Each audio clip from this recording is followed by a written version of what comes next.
Write down your goals.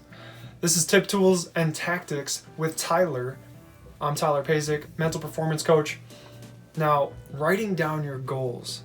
This is the most robust strategy for reaching your goals. Writing them down. There was this kid, Kyle Dake. He's one of the only four-time national champion wrestlers at the Division I level. And not only that, he wrestled at 4 different weight classes, which is unheard of.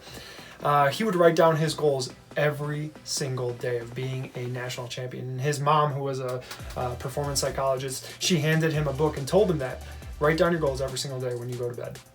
And when you wake up, read them. And so he would write down, I want to be a national champion wrestler. And when he wrote that down, he started to visualize the things that he needed to do, the decisions that he needed to make in order to take the actions that he needed to take to get what he wanted, to become a national champion. So he took care of himself. He ate right. He got the sleep he needed.